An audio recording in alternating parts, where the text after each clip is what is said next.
saya Yoyok Warna, umur 47 tahun, tinggal di RT 5 RW 3. Waktu lagi Bibi ngerasa terpapar itu, kayaknya badan pada ngilu, terus keluar keringet dingin, tapi nggak ada sesek. Nah, mulai itu penciuman dari tanggal 29 itu udah mulai sakit gitu ya.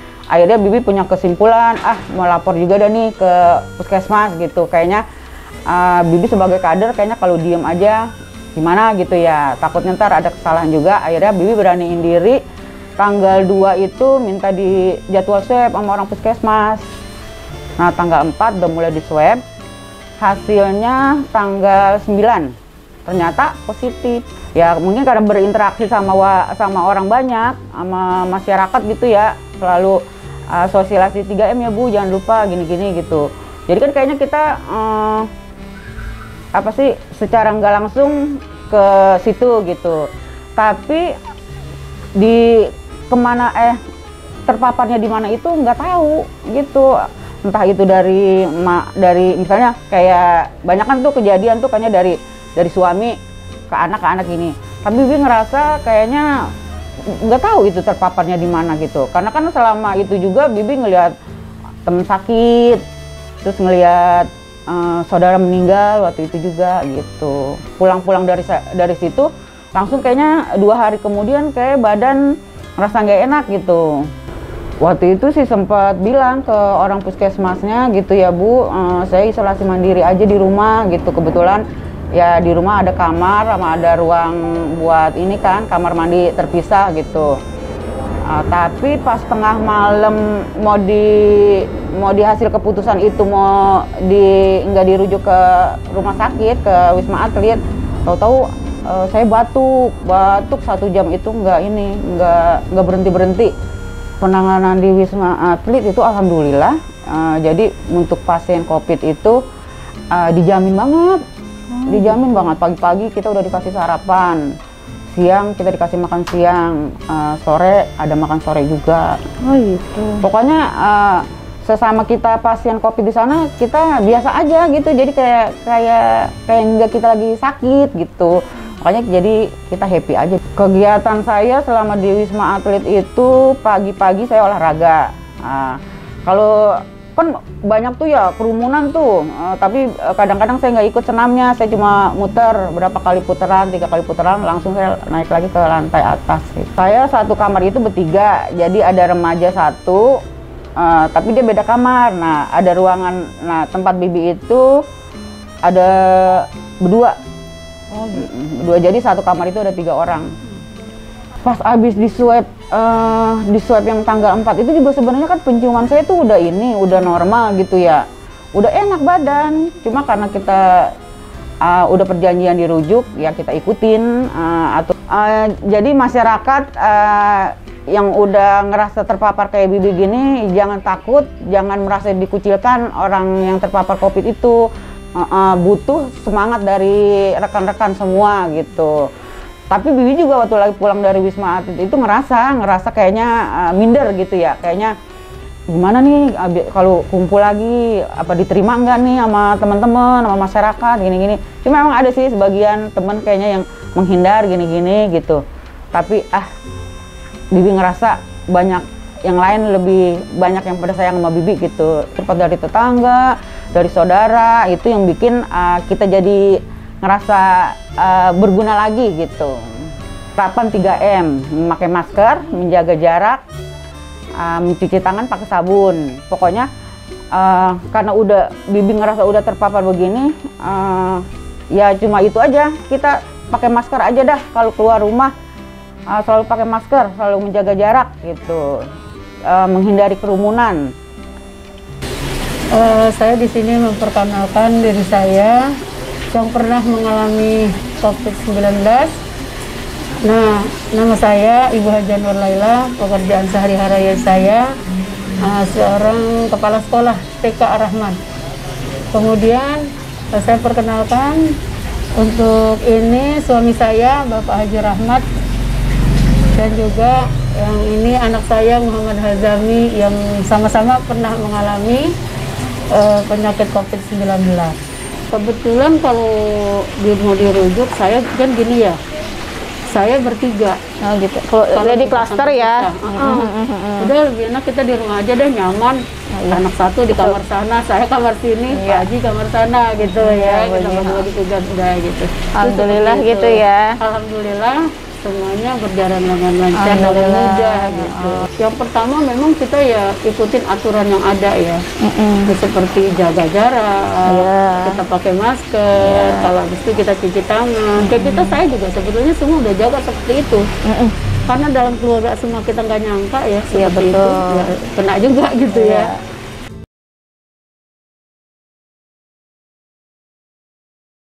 Sebenarnya sih saya nggak merasa takut ya, karena setelah yang saya lihat di TV-TV itu, orang mensupportnya ya cuma ngasih tahu aja, maksudnya ke Bunda Oboy, maksudnya agar jangan terlalu dekat kalau pada saat berbicara, maksudnya interaksi sama orang gitu aja sih maksudnya.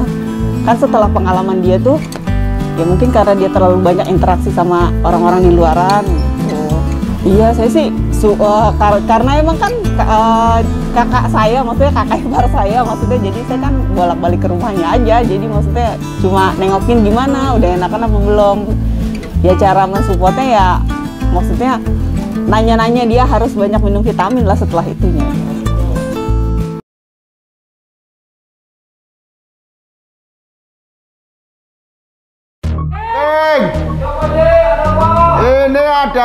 Ada penyemprotan nanti, ada di RT 5 sama 6. Itu dia tuh. Waalaikumsalam.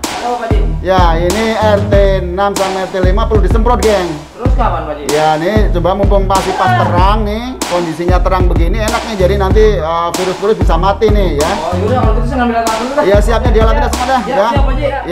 Ya, terima kasih ya, geng. Sama-sama, Pak Ji. Ya.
Saudara sekalian, ini saya atas nama RW 03. Kan saya sendiri adalah Ketua RW 03 Jagakarsa, bersama-sama tim gugus tugas RW 03 sedang mengunjungi rumah Ibu Yoyok Warna yang sudah pulang dari perawatan di rumah sakit karena terpapar COVID dan alhamdulillah sudah dinyatakan sembuh. Tim kami gugus tugas di tingkat RW yaitu satu Ibu Haja Suryati sebagai Ketua PKK RW 03. Kemudian ini ada Ibu Iro juga sebagai gugus tugas petugas di RW 03. Kemudian Ibu Yuyun, kemudian Ibu Nina ya. Ini semua adalah menjadi petugas-petugas kita di RW 03 dalam rangka mengantisipasi, menjaga, mengawasi wilayah kita di RW yang terjun di lapangan tiap harinya. Kami tidak henti-hentinya nih untuk mengerahkan petugas-petugas kami di RW 03, yaitu seperti mengadakan penyuluhan gitu tiap hari dari ibu-ibu kader ini.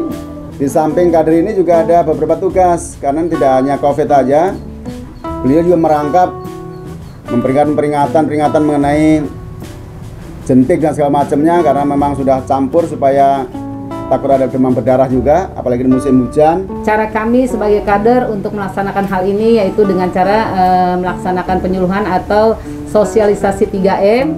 Yang pertama kita mengingatkan kepada warga masyarakat yaitu memakai masker. Yang kedua mencuci tangan dengan sabun di air yang mengalir. Yang ketiga kita menjaga jarak minimal 1 meter. Kemudian selain kita mengadakan sosialisasi 3M, kita juga mengadakan kegiatan gebrak masker. Yang mana masker ini kita dapat bantuan dari tim penggerak PKK tingkat Kota Jakarta Selatan untuk dibagikan kepada masyarakat di lingkungan RW 03, terutama memang yang bagi lansia.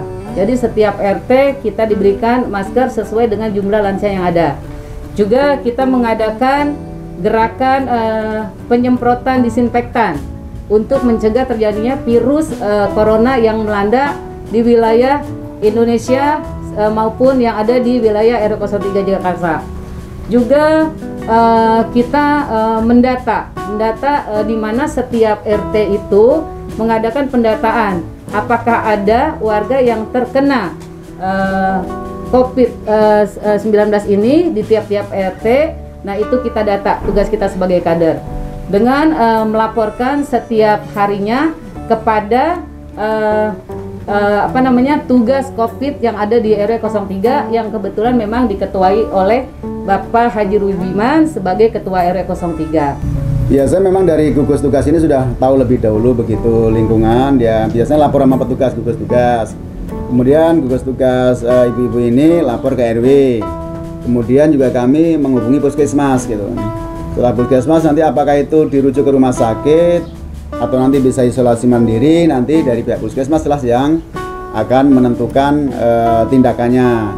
Kemudian kami sebagai RW juga mempersiapkan semacam penyemprotan disinfektan. Nanti selama di lingkungan itu sendiri harus kita secara mandiri, sebelum ada tindakan dari puskesmas penyemprotan, di RW ini sudah mempersiapkan baik alat dan juga obatnya untuk diadakan tindakan penyemprotan gitu, supaya lebih tertangani dan tidak ada penyebaran ke tempat yang lain gitu. Oh, sangat perlu. Memang ini kan sifatnya yang merasa terpapar, yang terpapar tadi juga tidak boleh langsung bersosialisasi ke masyarakat. Kemudian juga masyarakat sendiri juga harus saling memperhatikan, membantu mana saudara kita yang sedang terpapar, apalagi yang ada isolasi mandiri, itu lingkungannya kurang memperhatikan, baik itu mungkin kecukupan hariannya dan segala macamnya, itu harus tetangga menjadi ikut gotong royong membantu daripada kebutuhan saudara kita yang terpapar itu gitu. Ya, sebenarnya dari kami petugas selama itu dari rumah sakit sudah dinyatakan itu clear, tidak ada virus lagi, sudah boleh bersosialisasi masyarakat. Artinya terhadap adaptasi terhadap masyarakat tetap disambung terus, jangan dikucilkan kan, karena memang ini kan bukan hal yang sifatnya itu aib atau sifatnya apa, itu memang orang sakit biasa udah sembuh ya udah biasa kembali semula gitu bermasyarakat. Artinya harus kita bangun terhadap ibu-ibu kader ini, akan memberikan penyuluhan bahwa itu tidak akan menular kemana-mana setelah sembuh, ya sudah ada. Jadi boleh interaksi, boleh kegiatan seperti biasanya gitu. Jadi jangan sampai ada rasa secara ini moral tertekan pikirannya sehingga secara sosial mereka akan terkucilkan. Mudah-mudahan itu dengan adanya ibu-ibu kader nanti penyuluhan itu supaya memberikan pengertian kepada lingkungan yang terpapar tadi gitu. Ya, bisa melalui telepon langsung ke gugus tugas atau juga ke RW, bisa langsung kita tanggapin. Nomor HP saya 0818 756 316 ya, atas nama Haji Rubiman. Jadi Nanti kalau emang yang darurat tadi, nanti ibu-ibu kadirnya akan menyampaikan pada warga. Seandainya ya mau jam berapapun, langsung telepon aja. Nanti akan kita ambilkan tindakan, akan kita kerjasama dengan puskesmas dan juga nanti akan kader supaya segera tertanganin begitu.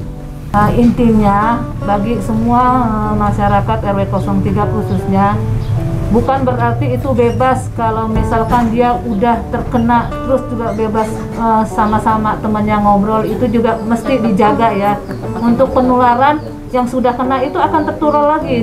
Justru kayak gitu yang kita jaga. Jaga jarak itu sangat penting walaupun yang udah terkena udah sembuh, intinya kayak gitu. Terus saya ingatkan lagi untuk semua kader Jumantik, kita kan lagi diserang sama yang namanya COVID ini. Tapi kita jangan lupa juga untuk menjaga lingkungan kita, kebersihannya. Yang sampai saat ini musim hujan, kita harus mencegah juga dengan penyakit DBD. Cuma itu saja saya mengingatkan semua ke seluruh kader RW 03 khususnya, ingat untuk bersih-bersih dan 3M-nya juga jangan lupa. Ditambah 2M lagi, iman dan imun ya. Terima kasih. Nah, memang ini adalah suatu dilema ini. Pertanyaan yang mudah tapi sulit dijawab. Jadi kadang-kadang di masyarakat memang udah ketahuan keluarganya pun ada juga yang memang dia keluarganya itu sudah positif. Kita sarankan untuk jangan keluar-keluar dulu biar di swab. Ada juga yang nggak mau di swab, malah lari istilahnya gitu. Ditelepon nggak ini, diparanin orang nggak ada, itu kan jadi kan repot juga. Apa yang melibatkan polisi saya juga teknisnya gimana? Apakah nanti mesti dari Satpol PP atau dari Dinas Kesehatan kita datang ke situ? Nanti hal kayak ini memang sedang saran-sarankan, mudah-mudahan ini juga kalau kita secara tingkat RW memang nggak mempan ya apakah nanti tetap Satpol PP atau dari puskesmas kita bawa atau mulai tugas tingkat kelurahan yang mesti kita rangkul untuk memberikan masukan ataupun arahan kepada yang seperti tadi, yang pertanyaan tadi gitu. Yel-yel atau slogan nggak? Salam tangguh. Salam tangguh. Tangguh, tangguh, tangguh. RW 03. Tangguh. Tangguh.